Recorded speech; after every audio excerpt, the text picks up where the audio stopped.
ഇന്ത്യയിലെ ഏറ്റവും വലിയൊരു മരുന്ന് കമ്പനി, അതിൻ്റെ മുതലാളിമാർ രണ്ടുപേരും ഇന്ന് തിഹാർ ജയിലിലാണ് ക്വാളിറ്റി ഇല്ലാത്ത മരുന്ന് നിർമ്മിച്ചതിൻ്റെ പേരിൽ. ഇന്ത്യയിൽ 10,000-കണക്കിന് മരുന്ന് കമ്പനികൾ യാതൊരു ലൈസൻസും ഇല്ലാതെ അഡൾട്രേറ്റഡ് മരുന്നുകൾ ഉണ്ടാക്കുന്നുണ്ട്. അതിലൂടെ ഒരുപാട് കഥകളുണ്ട് പറയാനായിട്ട്.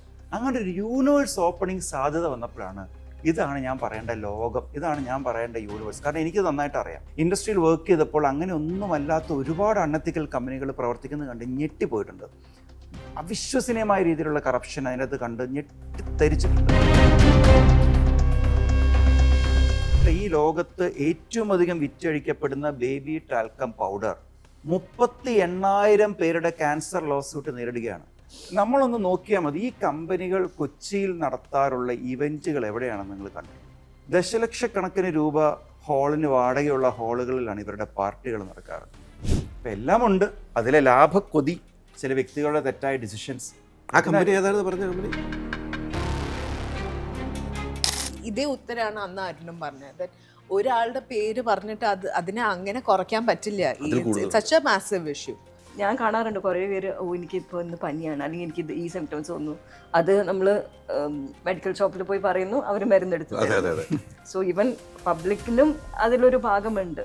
എന്ത് കുടുംബം അല്ലാണ്ട് അപ്പുറത്തേക്ക് എന്ത് പണയം വെച്ചാണ് നമ്മൾ ട്രീറ്റ്മെൻറ്റ് പോകും, കുട്ടികളുടെ വിദ്യാഭ്യാസം, ഇതിന് രണ്ടിനുമാണ് നമ്മൾ മലയാളികൾ എന്നല്ല ലോകത്തുള്ള എല്ലാവരും പണം മുടക്കുന്നതാണ്. അപ്പോൾ ഏറ്റവും ബിസിനസ് നടക്കുന്നത് മെഡിക്കൽ ഫീൽഡിൽ.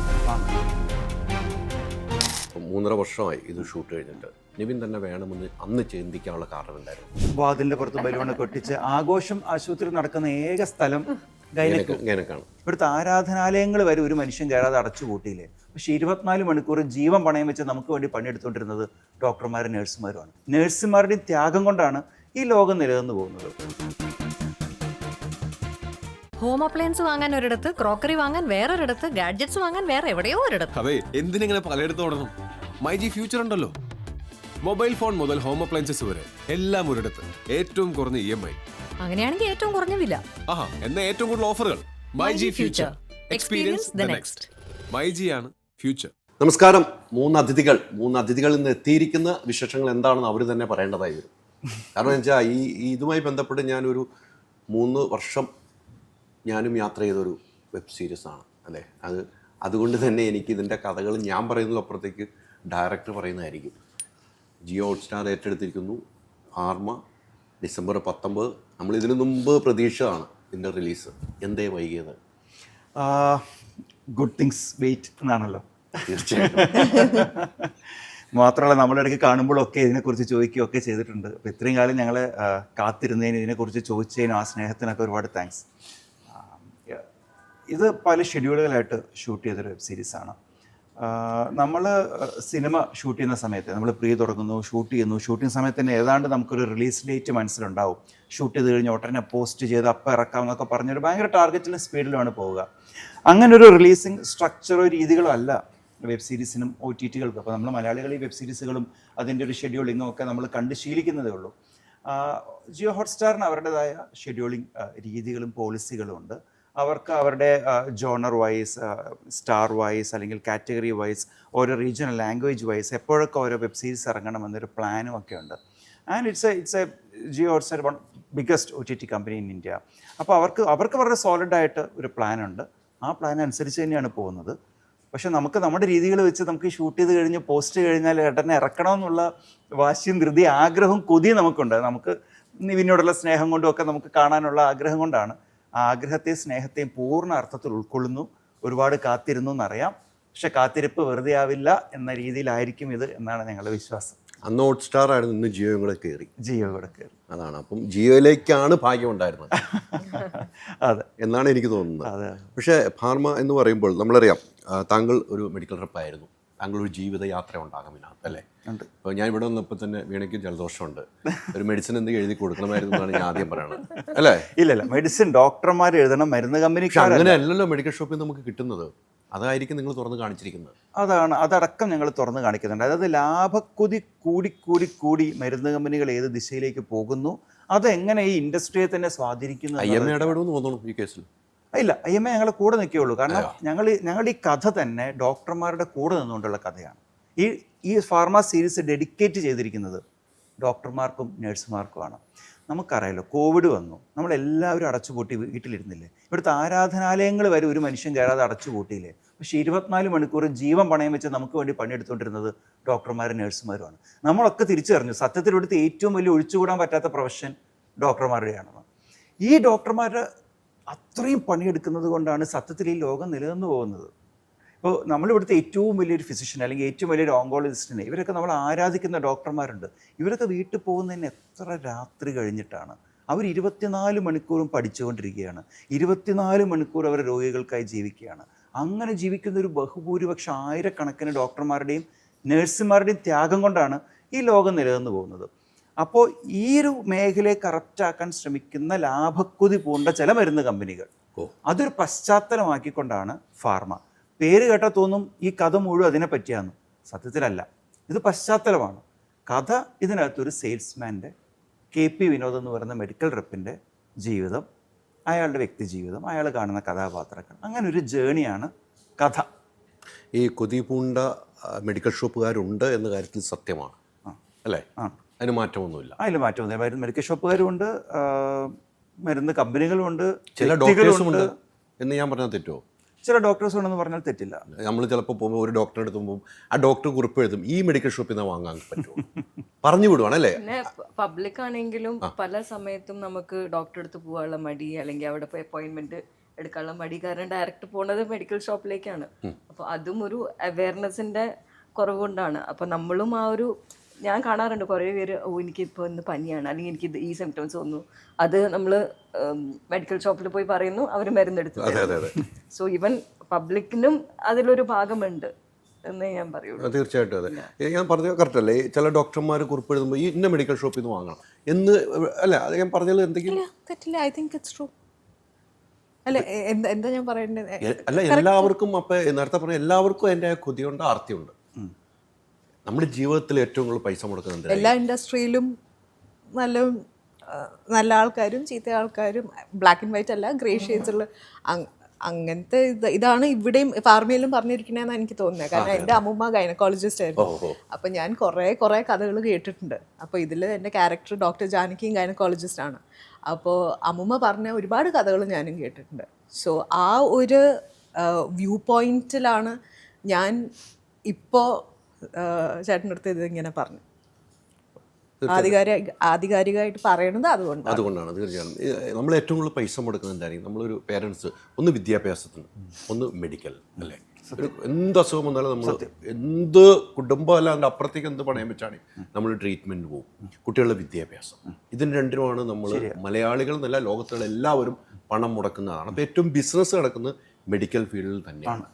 ആ ഒരു റൂട്ട് കൃത്യമായി ഫാർമയിൽ പറഞ്ഞിട്ടുണ്ടാകുമെന്ന് ഞാൻ വിശ്വസിക്കും. ഞാൻ കണ്ടതിന് ശേഷം പറയാൻ പറ്റും, നമ്മളാൽ കഴിയുന്ന നിലയിലേക്ക് പറഞ്ഞിട്ടുണ്ടാവും അല്ലേ? ഉണ്ട്, സത്യസന്ധമായിട്ട് പറഞ്ഞിട്ടുണ്ട്. നേരിൽ കണ്ട കാഴ്ചകൾ നേരിൽ കണ്ടതുപോലെ തന്നെ പറഞ്ഞിട്ടുണ്ട്.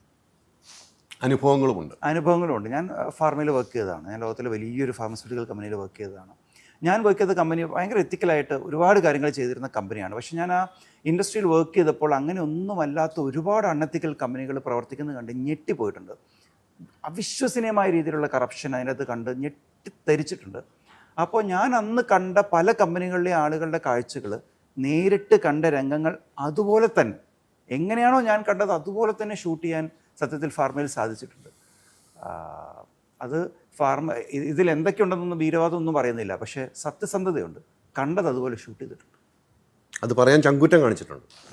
ചങ്കുറ്റമാണെന്ന് ഞാൻ കരുതുന്നില്ല, അതിൻ്റെ ഒരു ഉത്തരവാദിത്വമാണ്. ഞാനൊരു മാധ്യമ പ്രവർത്തകനായിട്ട് വർക്ക് ചെയ്തിട്ടുണ്ട്. ഞാനൊരു നാടക പ്രവർത്തകനാണ്. അപ്പോൾ നാടകമാണ് എൻ്റെ, തിയേറ്ററാണ് എൻ്റെ ബാക്ക്ഗ്രൗണ്ട്. അപ്പോൾ അത് ചങ്കൂറ്റം എന്നുള്ളതിനേക്കാൾ ഉപരി അതിൻ്റെ ഉത്തരവാദിത്വമാണ്. അതിൽ പിന്നീടുള്ള ഭവിഷ്യത്തിനെ കുറിച്ച് ചിന്തിച്ചിട്ടുണ്ടോ? ഈ നാട്ടിൽ നമ്മൾ നോർമലി ജീവിച്ചു പോകാൻ തന്നെ എന്ത് പാടാണ്. അതാണ് വാസ്തവം.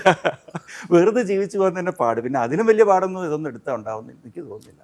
ഒന്നും ഉണ്ടാകില്ല. വീണ ഈ സബ്ജക്റ്റ് കേട്ട് കഴിഞ്ഞപ്പോൾ, ഇത് പറഞ്ഞ പോലെ വലിയ സബ്ജക്റ്റാണ് അല്ലേ? മെഡിക്കൽ ഫീൽഡിൽ സബ്ജക്റ്റ് വലുതാണ്. ഇത് കേട്ട് കഴിഞ്ഞപ്പം വീണയ്ക്ക് തോന്നിയത് എന്തായിരിക്കും? ഇത് ഞാനും കൂടെ ചെയ്ത് കഴിയുമ്പോൾ എങ്ങനെയാവും സമൂഹത്തിൽ നമുക്ക് കൊടുക്കുന്നൊരു മെസ്സേജിൻ്റെ ഭാഗമാകാൻ കഴിയുന്നു എന്ന് തോന്നിയിട്ടുണ്ടോ? ഡെഫിനറ്റ്ലി. ഞാൻ ഈ നേരത്തെ പറഞ്ഞ പോലെ ഇത് പലർക്കും ഒരു അവയർനെസ് ആയിരിക്കും ഇതിലുള്ള ഒരു content. Like may be will take A step or we might think twice before doing certain things എന്നുള്ളത്. അപ്പോൾ എനിക്ക് ആ കഥ കേട്ടപ്പോൾ തന്നെ അത് ഭയങ്കരമായിട്ട് അരുൺ ഭയങ്കര അടിപൊളിയായിട്ട് അത് നറേറ്റ് ചെയ്തത്. അപ്പോൾ ഞാൻ ഭയങ്കരമായിട്ട് ഇൻവോൾവ് ആയി. പിന്നെ അത് പ്രോസസ്സായി വരാൻ കുറച്ച് സമയം എടുത്തു. സോ ഞാൻ എപ്പോഴും അരുണിനെ വിളിച്ച് ചോദിക്കുമായിരുന്നു എന്തായി എന്തായി. എല്ലാ മാസം ഞാൻ അരുണിനൊരു അതായത് കഥ വന്ന് പറഞ്ഞ് പിന്നെ കുറച്ച് കാലം അത് കുറച്ച് സമയം എടുക്കണ്ട. പക്ഷേ ഞാൻ എവറി മന്ത് ഞാൻ ഫോളോ അപ്പ് ചെയ്യായിരുന്നു. ഞാൻ അരുണിനെ വിളിച്ച് എന്തായത്, because I was very interested in the content. Like ഭയങ്കര ഡിഫറെൻ്റ് ആയിട്ടുള്ളൊരു കണ്ടൻറ്റാണ്, ഇതുവരെയും അങ്ങനെ പുറത്ത് വരാത്തൊരു കണ്ടൻറ്റാണ്. സോ ഞാനിങ്ങനെ വിളിച്ച് ചോദിക്കുന്നത് എന്താ എപ്പോഴാണ് ഷൂട്ട് ചെയ്യണേ. അവസാനം അരുൺ മടുത്തു, ഇവിടെ അങ്ങ് മാറ്റിയാലോ ശല്യം. പക്ഷെ നമുക്ക് ആ സബ്ജക്റ്റിനുള്ള പ്രിയമാണ് വിളിച്ചുകൊണ്ടിരിക്കുന്നത്. അതാണ് എൻ്റെ വ്യത്യാസം. അത്രയ്ക്കും ഇഷ്ടപ്പെട്ടിരുന്നു അല്ലേ? അതെ. പിന്നെ ആ ക്യാരക്ടറിനോടും എനിക്ക് ഭയങ്കര ഒരു എക്സൈറ്റ്മെന്റ് തോന്നി. അപ്പോൾ അത് എങ്ങനെയാണ് എക്സ്പ്ലോർ ചെയ്ത് അത് ചെയ്യണം, ആ ഒരു എക്സൈറ്റ്മെന്റും ഉണ്ടായിരുന്നു. ശ്രുതി ഡോക്ടറാണ്, നേഴ്സാണോ? അല്ല, ഞാൻ കറക്റ്റ് ചോദിക്കണം, പറയാൻ ചോദിക്കുകയാണെ. ഞാൻ ഇതിലൊരു കോർപ്പറേറ്റ് ഏരിയയിൽ വർക്ക് ചെയ്യുന്ന കമ്പനിയിലെ ഒരാളാണ്. ഇവിടെ നിന്നാണ് തുടങ്ങുന്ന കഥ. ഇതാണ് നിങ്ങൾ ജോലി ചെയ്ത സ്ഥാപനത്തിലെ ആള്. ജോലി ചെയ്ത സ്ഥാപനത്തിലെ ആള് നിങ്ങൾ ആ റൂട്ട് പോലെ കണ്ടുപിടിക്കുന്നു. അത് ഞാൻ പെട്ടെന്ന് കണ്ടുപിടിച്ചു. എന്താ പറയാ, അത് അങ്ങനെയല്ലാട്ടോ, അങ്ങനെയല്ല കണ്ടുപിടിച്ചോളാം നമ്മൾ. ഞാൻ അങ്ങനെ വന്നപ്പോൾ അങ്ങനെ പറഞ്ഞുള്ളൂ. ഈ അമ്മൂമ്മ ഡോക്ടറായിരുന്നു പറഞ്ഞില്ലേ, അപ്പൊ ഇതിലേക്ക് വന്നപ്പോൾ ഡോക്ടറായിട്ട് തന്നെ അതേ ഗനക്കായിട്ട് തന്നെ വർക്ക് ചെയ്തു. നമുക്കൊരു എളുപ്പമായിരുന്നു. അമ്മൂമ്മയുടെ റൂട്ടുകൾ, അമ്മൂമ്മയുടെ കഥകൾ കേട്ടിട്ടുണ്ട്, അമ്മൂമ്മ പറഞ്ഞത് കേട്ടിട്ടുണ്ട്. അതുകൊണ്ടൊരു ധൈര്യവും ഇങ്ങനെയൊക്കെയാണ് നടക്കുന്നതെന്ന് നമുക്ക് അറിയാൻ കഴിഞ്ഞാൽ ഈ സിനിമയ്ക്ക് ഒത്തിരി അരുൺ എൻ്റെ അടുത്ത് ഈ കഥ വന്ന് പറഞ്ഞപ്പോൾ അത് ഡോക്ടറാണെന്ന് പറഞ്ഞപ്പോഴും അതല്ല ഞാൻ ആദ്യം റിലേറ്റ് ചെയ്തത്. ഞാൻ അരുണിൻ്റെ വീണ പറഞ്ഞ മാതിരി അരുണിൻ്റെ സ്റ്റോറി ടെല്ലിംഗ് സ്കില്ലായിരുന്നു. ആൻഡ് ഈ നമ്മുടെ അടുത്ത് ഇങ്ങനത്തെ ഒരു കഥ വന്ന് പറയുമ്പോൾ ഒരാൾ എത്രമാത്രം അതിൽ റിസർച്ച് ചെയ്തിട്ടുണ്ടെന്നായിരിക്കും നിങ്ങൾ നോക്കുന്നത്. പക്ഷേ ഇത് അരുണിൻ്റെ ലിവ്ഡ് എക്സ്പീരിയൻസ് ആണ്. ഇതായിരുന്നു കുറച്ച് കാലങ്ങൾക്ക് അരുണിൻ്റെ പ്രൊഫഷൻ ഇതായിരുന്നു. അപ്പോൾ അങ്ങനെ പറയുമ്പോൾ ഈ കഥ പറയുമ്പോഴും ഈ ക്യാരക്ടേഴ്സ് ഡെവലപ്പ് ചെയ്യുമ്പോഴും സീൻസ് ഡെവലപ്പ് ചെയ്യുമ്പോഴും അതിലൊരു ജെന്യുവിനിറ്റി ഉണ്ടാവും, ഒരു ഓണസ്റ്റി ഉണ്ടാവും.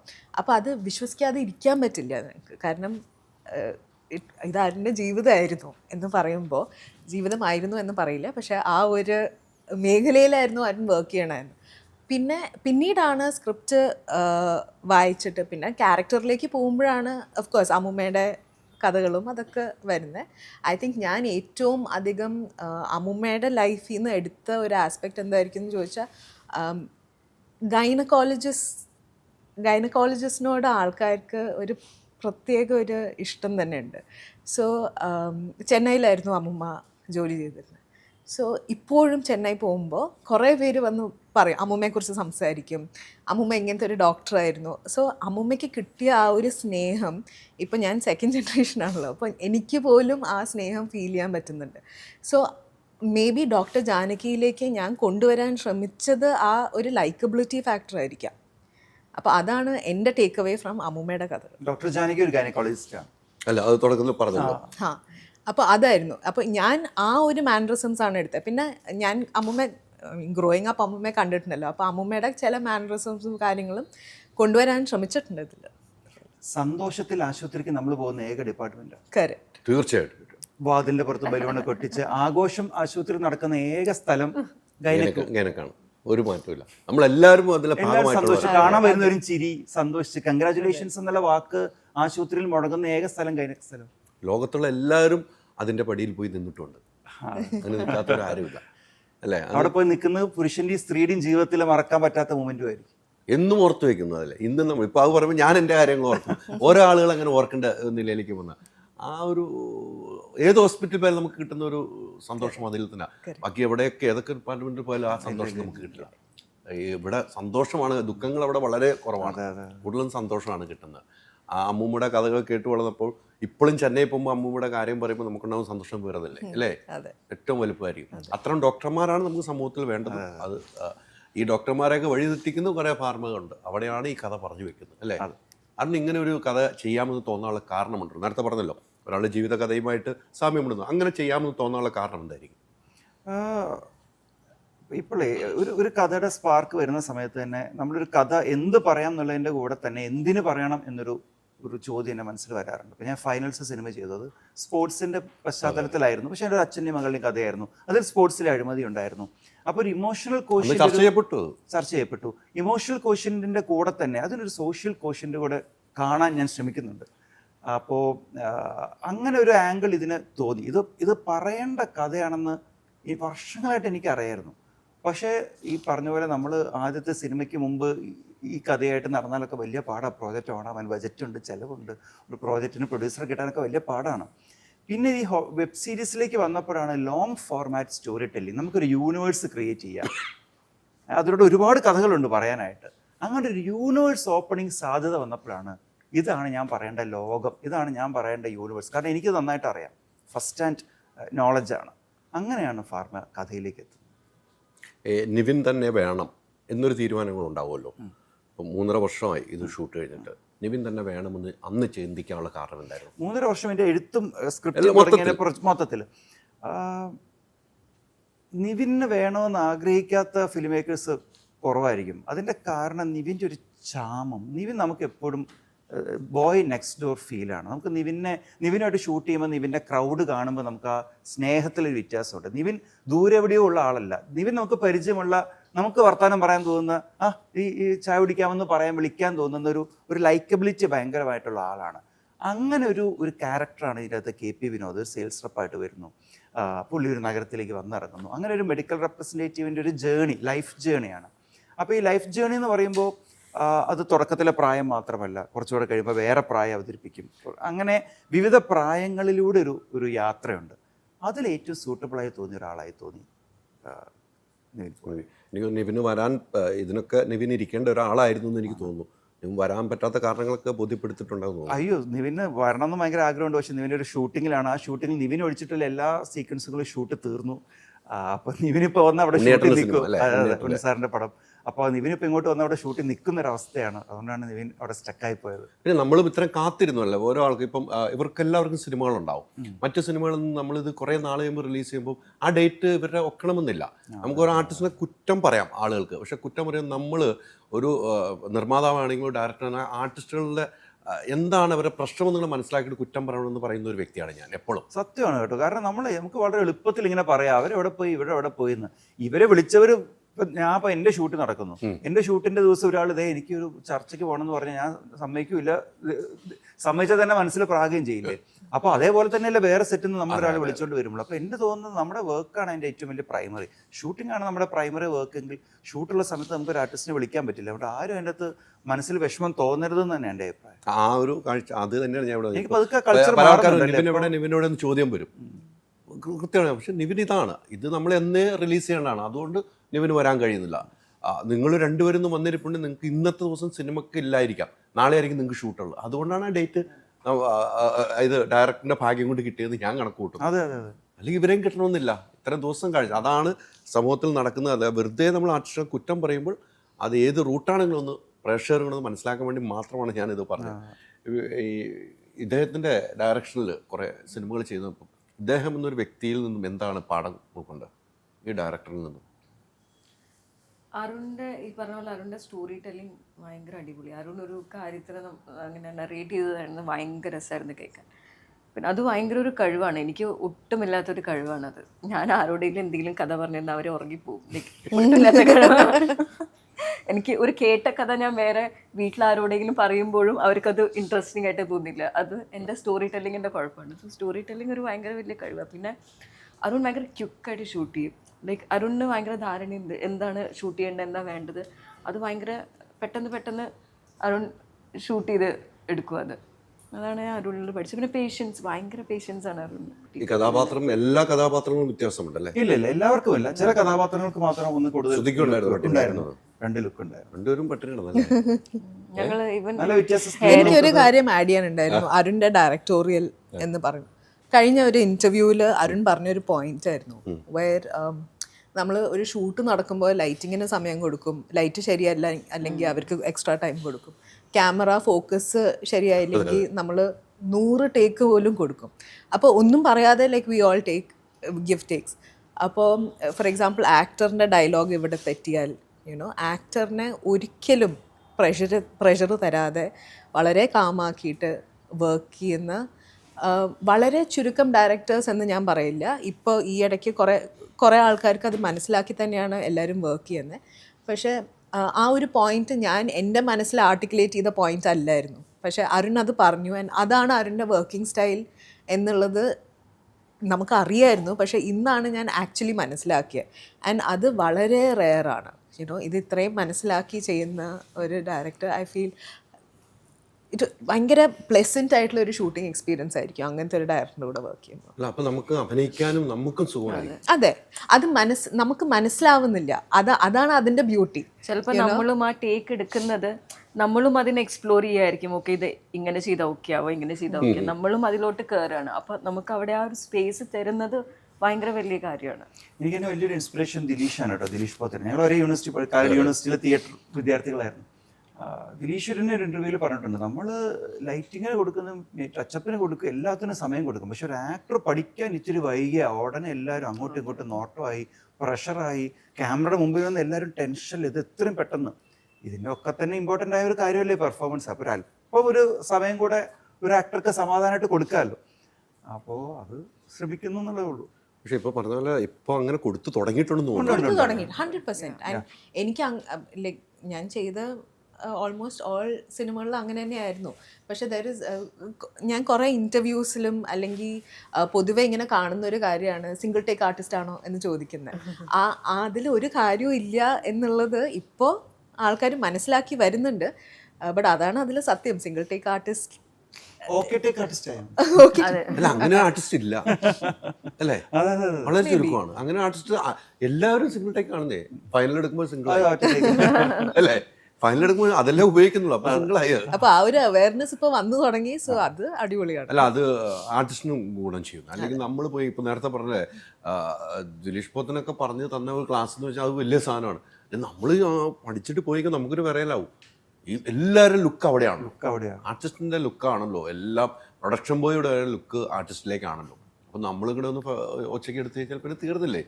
അതൊന്നും താങ്കളിൽ നിന്നും കിട്ടാവുന്നതാണ്. ഇവർക്ക് ഇത്രയും നാള് വെയിറ്റ് ചെയ്തെങ്കിലും ഇവർ വന്നിരിക്കുന്നുണ്ടോ. അതുകൊണ്ട് ഞാനൊന്ന് പറഞ്ഞു പോകാമെന്നോ അല്ലേ. ഇത്തരം കഥകൾ ഇനിയിപ്പോൾ ചർച്ച ചെയ്യപ്പെടും എന്നുള്ള എനിക്കിത് കേട്ട് വരുമ്പോൾ ചർച്ച ചെയ്യപ്പെടണ നമുക്കും അനുഭവങ്ങളുണ്ടല്ലോ. ഈ നമ്മൾ ഈ മെഡിക്കൽ ഷോപ്പുകളിൽ നമ്മൾ ഡോക്ടറിൻ്റെ സ്ലിപ്പില്ലാതെ വാങ്ങാം എന്ന് പറയുന്നു. ഇപ്പോൾ നേരത്തെ പറഞ്ഞ നമ്മൾ എന്തിനും അവിടെ പോയാണ് ആശ്രയിക്കുന്നത്. ആ രീതി മാറ്റാൻ നമുക്ക് കഴിയില്ല. ഒരിക്കലും കഴിയുമോ? തീർച്ചയായിട്ടും ഇടപെടലുകൾ സാധിക്കും. ഇപ്പോൾ ഉദാഹരണമായിട്ട് ആൻറ്റിബയോട്ടിക്കിൻ്റെ റെസിസ്റ്റൻസ് ഇത്രയും കൂടിയതോടുകൂടി തന്നെ സർക്കാർ ഉത്തരവിന് ശേഷം ഇപ്പോൾ നമ്മൾ ആൻറ്റിബയോട്ടിക് വാങ്ങിക്കുമ്പോൾ ആൻറ്റിബയോട്ടിക്കുകൾ നീല നിറമുള്ള കവറുകളിൽ വേണം നമുക്ക് ആശുപത്രികളിൽ നിന്ന് തരാനെന്ന് ഉത്തരവ് വരികയും ആ ഉത്തരവ് എല്ലാ ആശുപത്രികളും പ്രാവർത്തികമാക്കാനും തുടങ്ങി. അപ്പോൾ സ്വാഭാവികമായും നമുക്ക് മനസ്സിലാവുകയാണ്, നമുക്ക് തന്ന ഈ മരുന്നിന് എന്തോ പ്രത്യേകതയുണ്ട്, ഇത് മറ്റേ പനി മാറി 2 ദിവസം കൊണ്ട് നിർത്തരുത്, മുഴുവനായിട്ട് കഴിക്കണം എന്ന് എഴുതി തരണം ശരിക്കും മെഡിക്കൽ ഷോപ്പുകാർ. അടിസ്ഥാനപരമായി ഓവർ ദ കൗണ്ടർ മരുന്നുകളല്ലാതെ ഒന്നും ഡോക്ടർ പറയാതെ കഴിക്കരുതെന്നുള്ളതാണ്. പക്ഷെ നമ്മൾ സ്വയം ഡോക്ടർമാരാണ്. നമ്മുടെ വീട്ടുകാരും അമ്മമാരും അമ്മായിമാരും വല്യച്ഛന്മാരും ഒക്കെ ഡോക്ടർമാരാണ്. എല്ലാവരും ഉപദേശിക്കും ഈ വെളിച്ചെണ്ണ കൂട്ടിയിട്ട് മറ്റേ ഇഞ്ചി ഇട്ട് പിടിച്ചു കഴിഞ്ഞാൽ മാറും. പിന്നെ ആ മരുന്ന് ഒരു കാര്യം ചെയ്യാം, ഡോളോ 650 ഒരു 5 നേരം അടിച്ചു കഴിഞ്ഞാൽ കോൾഡ് തുമ്മലുണ്ടല്ലേ ഡോളോ, കാലുവേദന മരുന്ന്, ഞാൻ ബ്രാൻഡ് നെയിം പറയുന്നില്ല, ഇന്നിപ്പോ കഴിച്ചിട്ടാണ് പാരസെറ്റമോളിന്റെ വിവിധ കമ്പനികൾ. അപ്പോൾ നമ്മളൊന്ന് നോക്കിയാൽ മതി, ഈ കമ്പനികൾ കൊച്ചിയിൽ നടത്താറുള്ള ഇവന്റുകൾ എവിടെയാണെന്ന് നിങ്ങൾ കണ്ടിട്ടുണ്ടോ?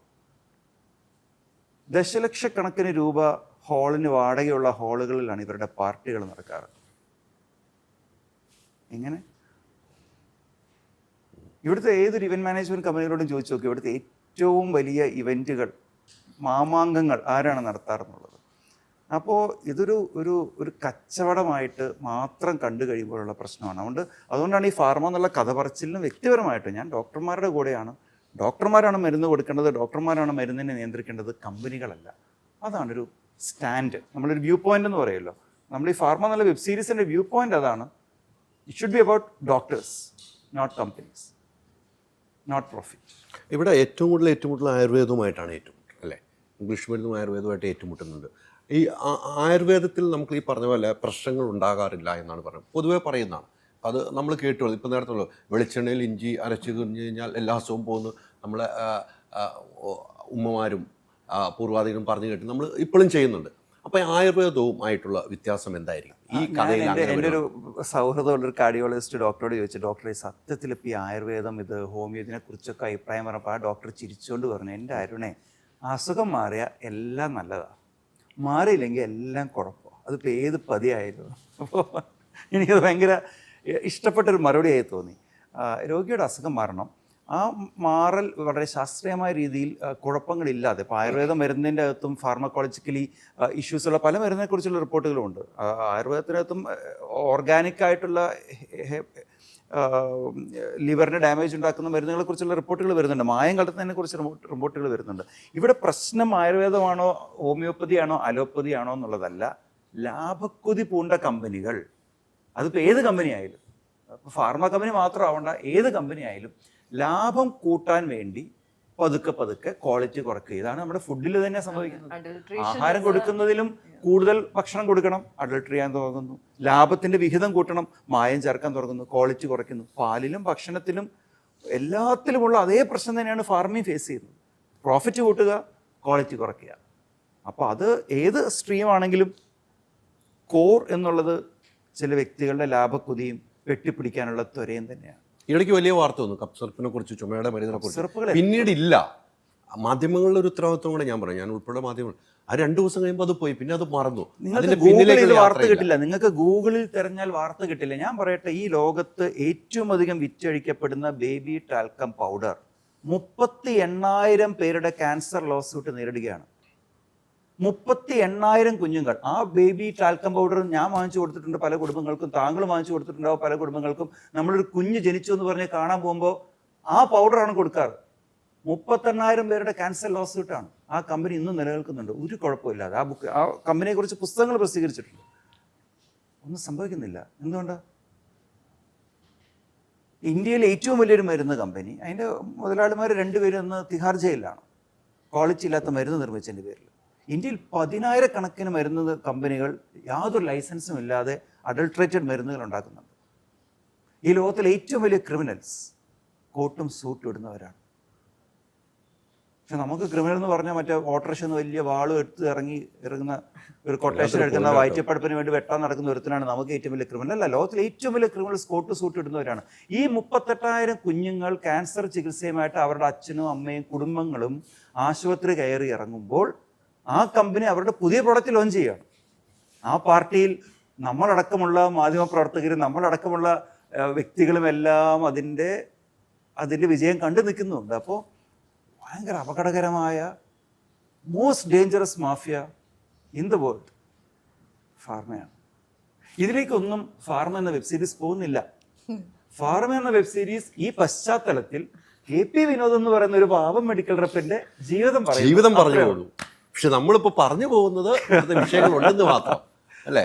ആനമ കണ്ടിട്ട് നമുക്ക് തീരുമാനിക്കും ഇതൊക്കെ ഉണ്ടോ നമുക്ക്. ഇപ്പോഴാണ് നമ്മൾ പറഞ്ഞ വെളിച്ചെണ്ണയും ഇഞ്ചി അരച്ച് നീര് കുടിക്കാനാണ് എനിക്ക് താല്പര്യം എന്ന് നമ്മൾ സ്വയം തോന്നുന്നത്. ഈ മാതിരി തട്ടിപ്പും വെട്ടിപ്പും എല്ലാം നടക്കുന്നത് അല്ല വീണേ? അങ്ങനെയല്ല നമുക്ക് തോന്നുന്നത്. തീർച്ചയായിട്ടും ആ ചോദ്യം വ്യക്തമാക്കി നമ്മൾ കൊടുക്കുന്നുണ്ട്. ഉത്തരം കണ്ടെത്തേണ്ട പ്രേക്ഷകരാണ്, നല്ലപോലെ വ്യക്തമാക്കി ചോദിക്കുന്നുണ്ട്. ഉത്തരം കണ്ടെത്തേണ്ട പ്രേക്ഷകരാണ്. ഇതിനൊരു ഉത്തരം ഉണ്ടാവും. ഞാനത് കണക്ക് കൂട്ടും. നിങ്ങൾ ഇത്രയും ഡീപ്പായിട്ട് കാര്യങ്ങൾ പറഞ്ഞു പോകുമ്പോൾ ഇത് കാണേണ്ട വെബ് സീരീസാണ്. കാരണം നമ്മളെല്ലാവരും മെഡിസിൻ ഇല്ലാതെ നമ്മൾ ജീവിക്കുന്നവരല്ല, എല്ലാവരും അതെ.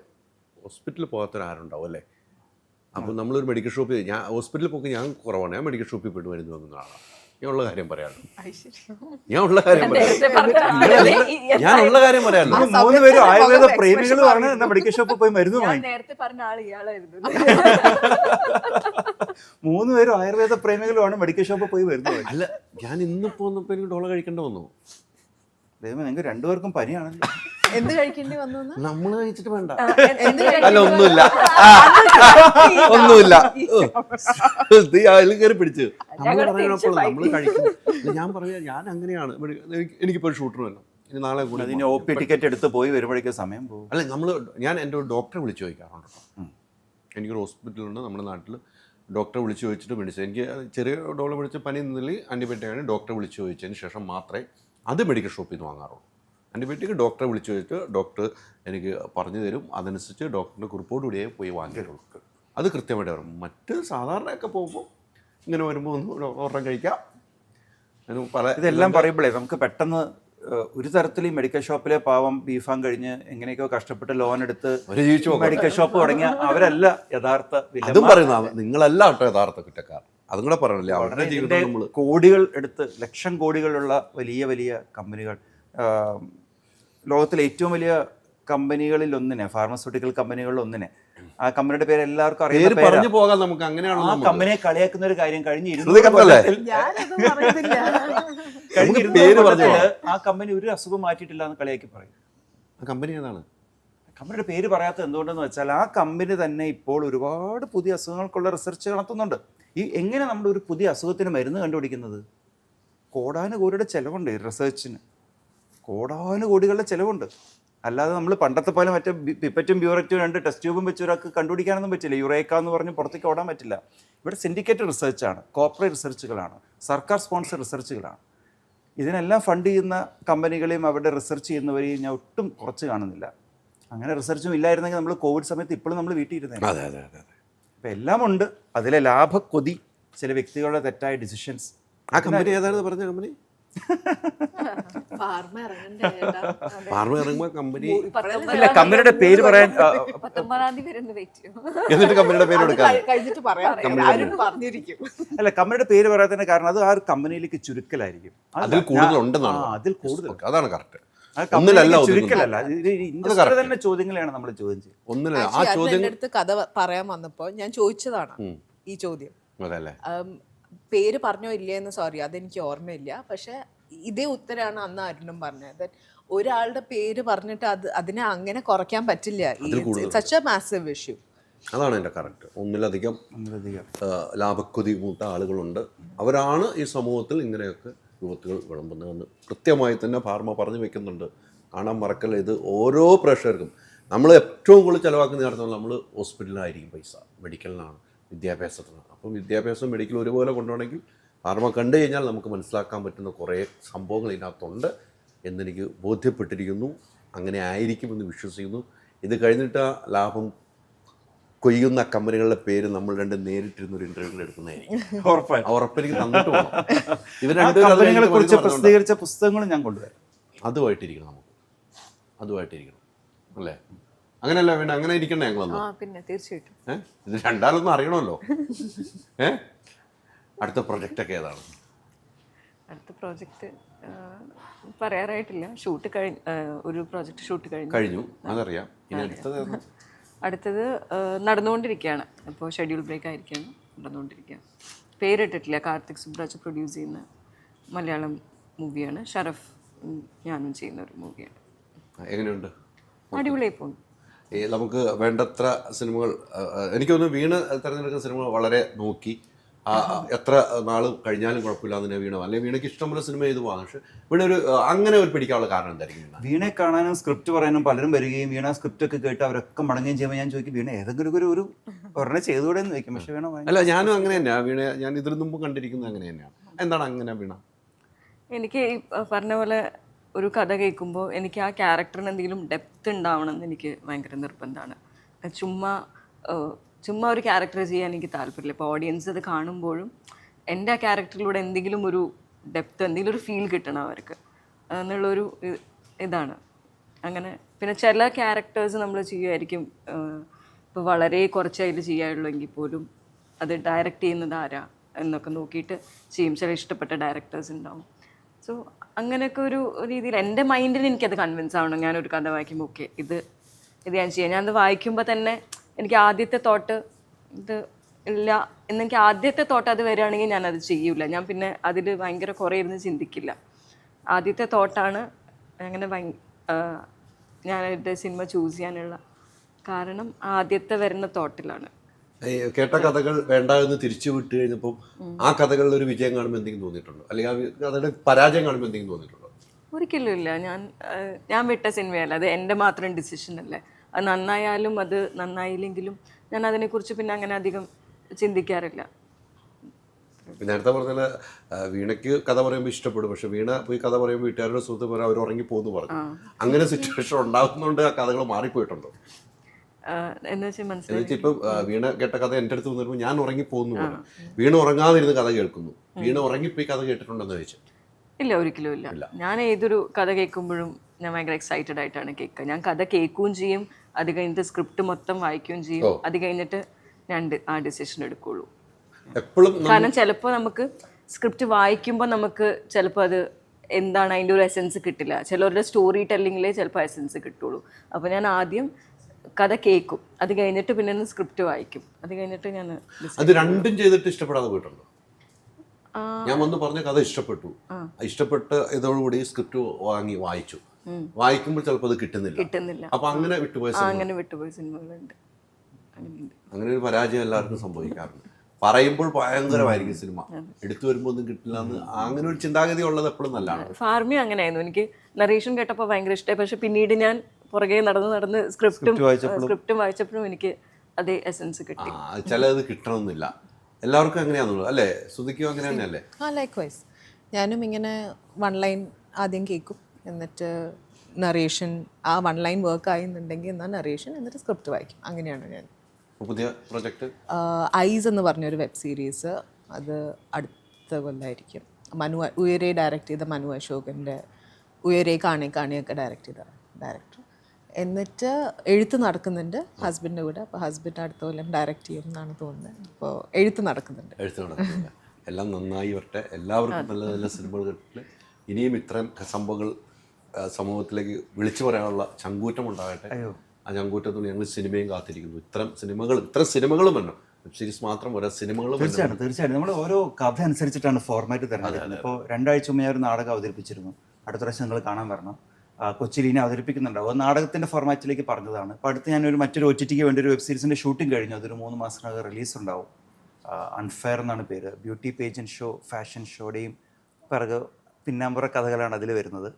അപ്പോൾ ഉറപ്പായിട്ടും സിനിമയും അതിൻ്റെ പിറകെ വരുന്നുണ്ട്. ആണ്. അപ്പോൾ മറക്കണ്ട, ഡിസംബർ 19 ജിയോ ഹോട്ട്സ്റ്റാറിൽ നിങ്ങൾ കാണേണ്ട സബ്ജക്റ്റാണ്. കണ്ടിട്ട് നിങ്ങൾ വിലയിരുത്തുക. നമുക്കെല്ലാവർക്കും കണ്ട് വിലയിരുത്താം. എന്നിട്ട് നേരെ ഡയറക്ടറിൻ്റെ അടുത്തേക്ക് ചോദ്യങ്ങൾ ചോദിക്കാനുള്ള അവസരം ഞാൻ തരുന്നതായിരിക്കും. ഒത്തിരി സന്തോഷം. 3 പേർക്ക് സന്തോഷം, വളരെ സന്തോഷം. Thank you. Thank you.